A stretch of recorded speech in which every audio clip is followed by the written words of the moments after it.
সুপ্রিয় শিক্ষার্থীবৃন্দ, গাজীপুর মেট্রোপলিটন কলেজের পক্ষ থেকে আমি প্রভাষক সাইফুল ইসলাম আজকের এই পদার্থবিজ্ঞানের অত্যন্ত গুরুত্বপূর্ণ ক্লাসে তোমাদেরকে জানাচ্ছি আন্তরিক শুভেচ্ছা ও অভিনন্দন।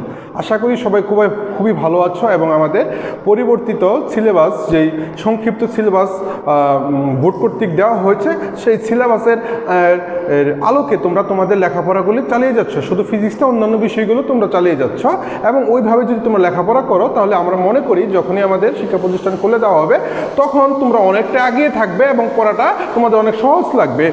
তো এখন আমরা যে জিনিসটা নিয়ে আলোচনা করব, আমরা পদার্থবিজ্ঞানের দ্বিতীয় পত্রের অষ্টম অধ্যায় নিয়ে আলোচনা করতেছিলাম। সে অধ্যায়ের নাম ছিল আধুনিক পদার্থবিজ্ঞান।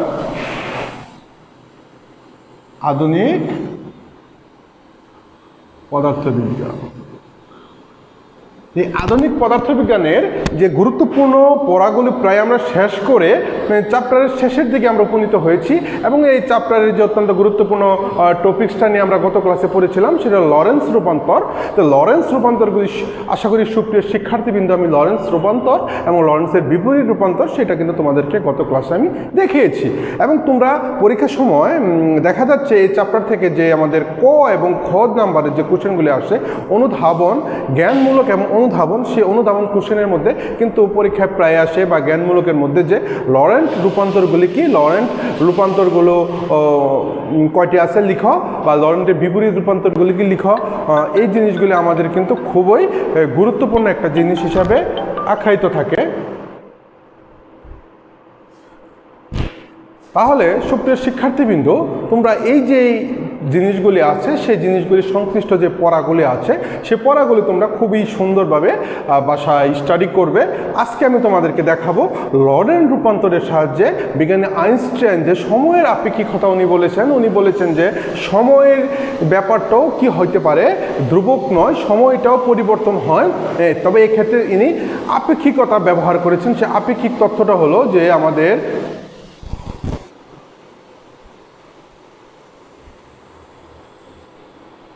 যে আপেক্ষিক তথ্য সেটা হলো আমাদের যে মনে করো অবশ্যই ক্ষেত্রে আমাদের দুইটা পর্যবেক্ষক একটি ঘটনা পর্যবেক্ষণ করলে বা তার অবস্থান থেকে দুইজন পর্যবেক্ষকের ভিন্ন ভিন্ন অবস্থান থেকে একটি ঘটনাকে পর্যবেক্ষণ করাটাকে আসলে আমাদের এই যে আপেক্ষিকতার তথ্যের যে মূল ভিত্তি হিসাবে প্রতিষ্ঠিত করেছেন বিজ্ঞানী আইনস্টাইন। সে আইনস্টাইনের তথ্যের সাহায্যে আমরা সময়ের আপেক্ষিকতা অর্থাৎ সময়ের যে পরিবর্তন হয় সেটা আমরা দেখাবো। এর আগে আমরা সময়ের আপেক্ষিকতা কাহাকে বলে সেটা নিয়ে একটু আলোচনা করব। সময়ের আপেক্ষিকতা কাহাকে বলে, একটু সুপ্রিয় শিক্ষার্থীবৃন্দ তোমরা সময়ের আপেক্ষিকতা কাহাকে একটু দেখো। এটাকে কাল দীর্ঘায়ন বা সময়ের আপেক্ষিকতা বলা হয়। কোনো পর্যবেক্ষকের সাপেক্ষে গতিশীল অবস্থায় সংগঠিত, কোনো পর্যবেক্ষকের সাপেক্ষে গতিশীল অবস্থায় সংগঠিত দুটি ঘটনার মধ্যবর্তী সময় ব্যবধান ওই পর্যবেক্ষকের সাপেক্ষে স্থির অবস্থায় সংগঠিত ওই একই ঘটনাদ্বয়ের মধ্যবর্তী সময় ব্যবধানের চেয়ে বেশি হবে। একে কাল দীর্ঘায়ন বলা হয়। যদি এই সংজ্ঞাটা তোমরা না বুঝো, আমি এখন যে চিত্রের মাধ্যমে তোমাদেরকে সংজ্ঞাটা দেখাবো এবং এই সংজ্ঞাটার ঘটনাটা যখন তুমি দেখবে তখন তোমরা বুঝতে পারবে ঘটনাটা কি এবং বিজ্ঞানী আইনস্টাইন কীভাবে লরেন্স রূপান্তর ব্যবহার করে এই সময়ের আপেক্ষিকতাটা উনি পরিমাপ করেছেন। আবারও বলতেছি যে কোনো পর্যবেক্ষকের সাপেক্ষে অর্থাৎ দুইজন পর্যবেক্ষকের একজনের সাপেক্ষে গতিশীল অবস্থায়, অর্থাৎ যে পর্যবেক্ষকটা গতিশীল অবস্থায় সংগঠিত দুটি ঘটনা, অর্থাৎ গতিশীল অবস্থায় যখন থাকে এই একটি ঘটনা পর্যবেক্ষকের সাপেক্ষে সংগঠিত দুটি ঘটনার মধ্যবর্তী সময় ব্যবধান, অর্থাৎ দুইজন ব্যক্তির কাছে এই দুইটা ঘটনার যে মধ্যবর্তী সময় ব্যবধানটা কি হয়, সেই মধ্যবর্তী সময় ব্যবধানের চেয়ে কী হয়, বেশি হবে, সেটাকে বলা হচ্ছে কাল দীর্ঘায়ন। আমি চিত্রের মাধ্যমে তোমাদেরকে ব্যাপারটা বলতেছি। যদি এখানে আমি একটা চিত্র আঁকাই, যদি আমি দুইটা ঘটনা পর্যবেক্ষণ করি, ধরো এটা এস আর এটা হলো এস প্রাইম, এস এবং এস প্রাইম কাঠামোটা বি বেগে গতিশীল। এখন যদি আমাদের এস প্রাইম কাঠামোতে একটি ঘটনা সংঘটিত হয় তাহলে কি হবে, ঘটনাটা কি হবে দেখো। এস প্রাইম কাঠামোর যে ব্যক্তি সেটাকে উনি কিন্তু এখানে যে ঘটনাটা ঘটবে উনি সেই ঘটনাটা ওনার কাছে কি মনে হবে উনি যে ঘটনার যে সময়টা পরিমাপ করবে ওনার কাছে সেটা সঠিক প্রপার টাইম মনে হবে। সেটা কি টাইম মনে হবে? Proper time. অর্থাৎ এই যে কাঠামোটা বিবেকে গতিশীল, ওই গতিশীল থাকায় ওই গতিশীল অবস্থায় যে পর্যবেক্ষক থাকবে সে পর্যবেক্ষকের কাছে তার যে সময়টা সেটা প্রপার টাইম নির্ণয় করবে। আর এই যে এস কাঠামোতে যে পর্যবেক্ষক ঘটনাটা পর্যবেক্ষণ করবে তার কাছে কি হবে? তার কাছে যে ঘটনাটা ঘটবে সে কিন্তু প্রপার মনে হবে না, তার কাছে একটু কি মনে হবে যে এই কাঠামোতে যে সময় দিচ্ছে এখান থেকে তার কাছে মনে হবে যে এই ঘটনাটা এখানে তার চেয়ে কম সময় অনুভূত হবে, তার কাছে মনে হবে যে এই ঘটনাটা এর চেয়েও তোমার সময়টা কম দিচ্ছে। অর্থাৎ তার ঘড়িতে যদি 60 মিনিটে 60টা টিক দেয়, অর্থাৎ 1 মিনিট 60 সেকেন্ডটা হয়, সো 1 মিনিটে 60টা টিক দেয়, অর্থাৎ 60 সেকেন্ড। আর এই জায়গায় দেখা যাচ্ছে তার ঘড়িতে একটু সময়টা বেশি মনে হচ্ছে। কারণ কেন? তার 1 মিনিট সমান তার কাছে দেখা যাচ্ছে 60 সেকেন্ড না 70-80 হয়েছে। তাহলে কি তার চেয়ে কি এখানে কি সময়টা কি তার কাছে কি মনে হচ্ছে? সে মনে হচ্ছে কি তার ঘড়িতে মনে সময়টা বেশি। কিন্তু ঘটনাটা কি করছে? সে যে পর্যবেক্ষণ করছে তার কাছে তো ঘটনাটা একই আছে। অর্থাৎ সে যে ঘটনাটা পর্যবেক্ষণ করবে সেটা হলো টি নট, আর সে যে ঘটনাটা প্রক্রিয়া করবে টি, তার কাছে মনে হবে আর তার কাছে কি হচ্ছে? প্রপার টাইম মনে। অর্থাৎ তার কাছে কি মনে হচ্ছে? যে সময়ের ব্যবধানটা কি মনে হচ্ছে? একটু বেশি মনে হবে। কি মনে হবে? সময়ের ব্যবধানটা তার কাছে একটু বেশি মনে হবে। কারণ তার ঘড়িতে যদি 1 মিনিটই হয় তখন দেখা যায় যে তার ঘড়িতে হচ্ছে 50 মিনিট। অর্থাৎ এই ঘড়িতে সে দেখবে এটা ঘটনাটা কি দেখতেছে, তার কাছে মনে হইতেছে যে ওই ঘটনাটা আরও আস্তে আস্তে সংঘটিত হচ্ছে, অর্থাৎ সময়টা মনে করো যে ঠিকমতো দিচ্ছে না। এটা কেন হয়? যখন কোনো একটি বস্তু আলোর স্বাভাবিকভাবে কিন্তু এই ঘটনাটা ঘটে না, কোনো একটি বস্তু যখন আলোর বেগের ন্যায় বেগে গতিশীল থাকে তখন আমাদের এই ব্যাপারটা ঘটে। আইনস্টাইন লরেন্স রূপান্তরের মাধ্যমে এই প্রমাণটা দেখিয়েছে। এখন আমরা এই প্রমাণটা একটু দেখবো যে উনি কীভাবে পর্যবেক্ষণ করে দেখিয়েছে। যদি আমরা চিন্তা করি, দেখো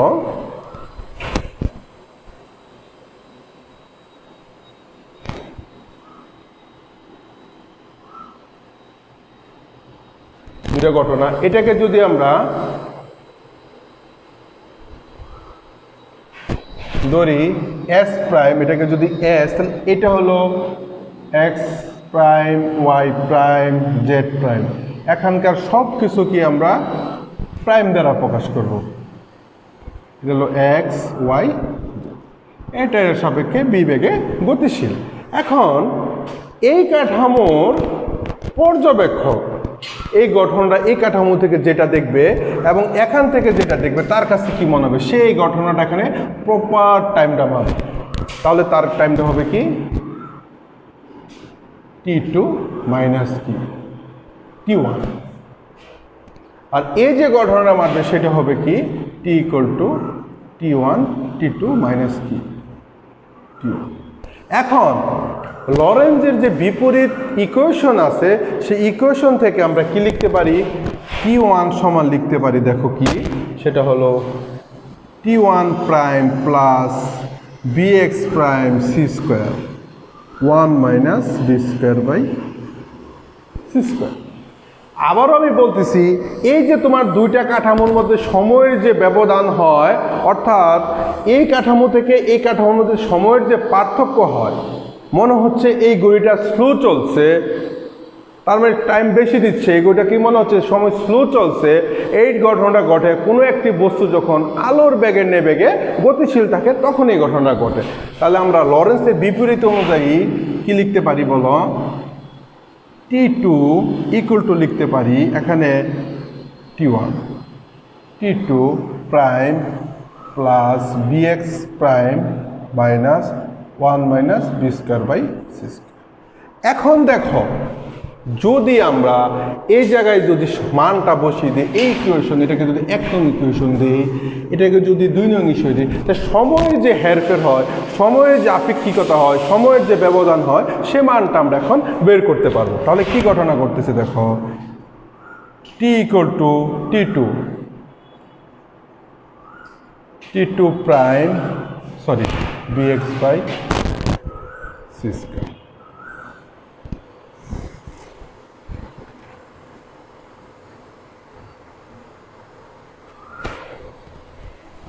তাহলে দেখো মান বসিয়ে দিলে কি হচ্ছে? 1 minus B square by C square. এখানে আমাদের টি ওয়ানের মান কত? t2 prime plus bx prime C square 1 minus B square by C square. এখন যদি আমরা একটু মুছে দেই, কারণ বোর্ডটা একটু ছোট,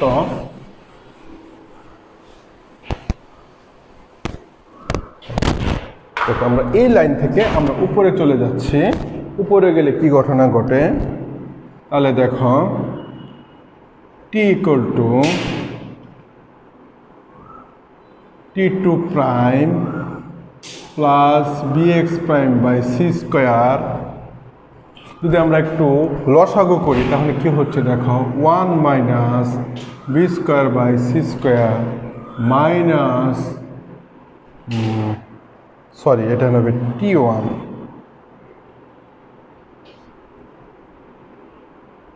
না t2 আর এটা হবে t1। তাহলে t1 minus bx prime C square. এখন দেখো সুপ্রিয় শিক্ষার্থীবৃন্দ, এখন যদি আমরা এটাকে কাটাকাটি করে ফেলি তাহলে কি থাকতেছে? এটা কাটা যাচ্ছে, আমাদের থাকতেছে t2 minus t1 1 minus B square by C square. এখন দেখো আমরা যখন এই কাঠামোতে এস প্রাইম কাঠামোতে কি লিখেছিলাম?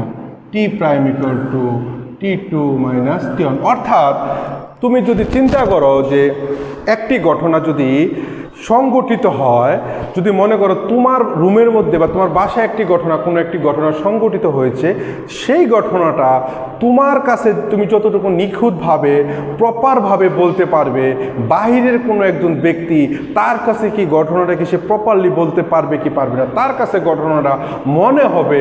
অর্থাৎ যে বাহির থেকে পর্যবেক্ষণ করতেছে সেটা হলো টি, অর্থাৎ যার কাছে মনে হবে যে ঘটনা এরকম করতেছে। আর যে ঘটনাস্থলে থাকবে তার কাছে সেটা প্রপার টাইম মনে হবে, টি নটটা হচ্ছে প্রপার টাইম। যেহেতু ঘটনাটা আমাদের এস প্রাইম কাঠামোতে ঘটতেছে, তাহলে টি নটটাকে এখানে আমরা কি ধরেছি? প্রপার হিসাবে বিবেচনা করছি। আর এস প্রাইম ঘটনার সব কিছুকে আমরা প্রাইম দ্বারা বিবেচনা করছি। তাহলে দেখো তো আমরা কি লিখতে পারি?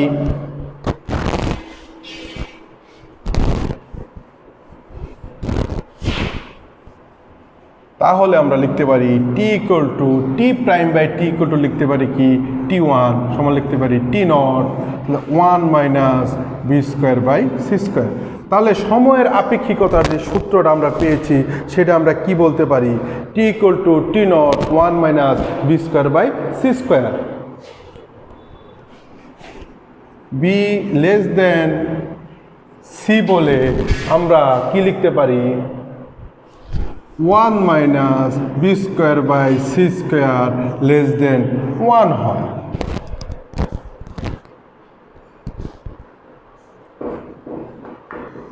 গতিশীল কাঠামোর গড়ি। তাহলে আমরা কি লাস্টে কি বলতে পারি? দেখো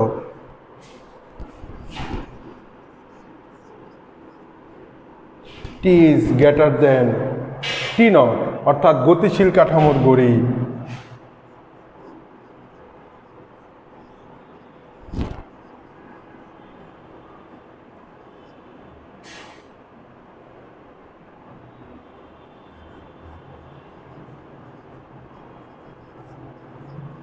কাঠামোর গড়ি স্থির কাঠামোর গড়ির চেয়ে আসতে চলে।